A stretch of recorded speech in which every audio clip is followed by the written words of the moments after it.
Duck and Dukes.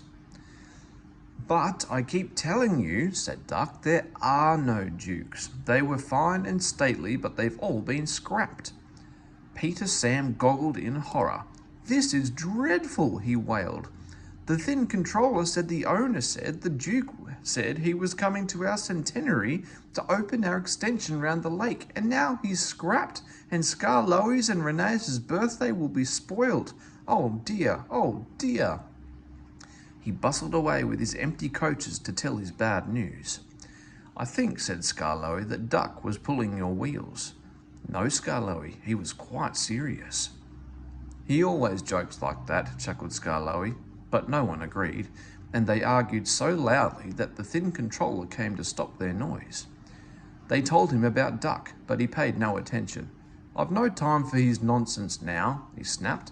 "There's a change in tomorrow's work. Skarloey, you will meet the Duke at 11 instead of 10:30, and he hurried away. "If there is a Duke," said Duncan, but they were all too tired to argue any more. They spent a gloomy night, but cheered up next morning when the cleaners greeted the birthday engines with an all-metal band. Drivers and firemen joined in, and even the thin controller banged a metal plate as loudly as anyone. The engines punctuated the music with their whistles. The owner laughed and held his ears. Presently he looked at his watch.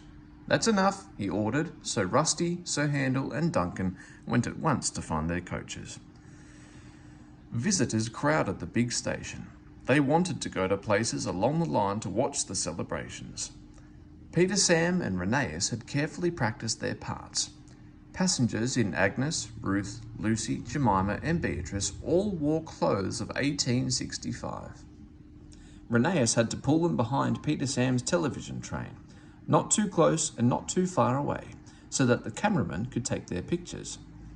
Visitors waved as they went by, and at last they reached the special sidings near the extension, where they settled down to wait.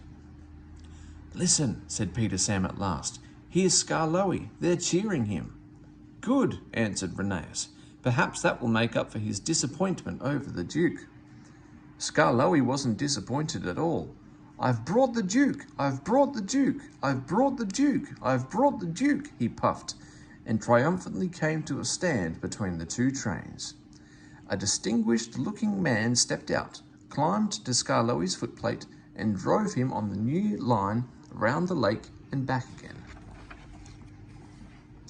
Then, standing on Skarloey's front buffer beam, he said, "Ladies, gentlemen, and engines, I have pleasure in declaring your lovely lakeside loop line now open." Peter Sam could bear it no longer. "Excuse me, Sir Duke," he burst out, "are you real?" There was shocked silence. The Duke smiled. "Skarloey said you'd been listening to Duck," he answered. "Duck thinks Dukes were Great Western engines, but Dukes are really people. I'm happy to assure you, Peter Sam, that I am a real live Duke."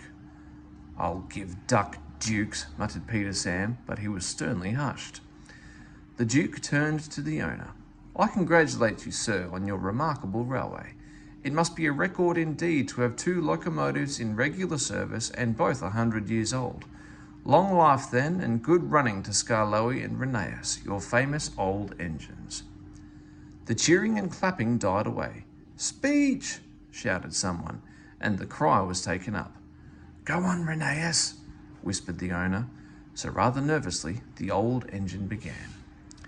"Thank you, Your Grace, and everyone for your kind wishes.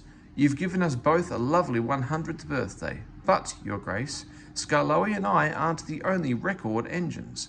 We've got twin brothers, Talalin and Dolgok, were built at the same time as us, so they are 100 too, and they're still at work. Their railway's at Tywyn in Wales. Please go and see them, Your Grace, and everybody, and wish them many happy returns from Skarloey and Reneus, their little old twins."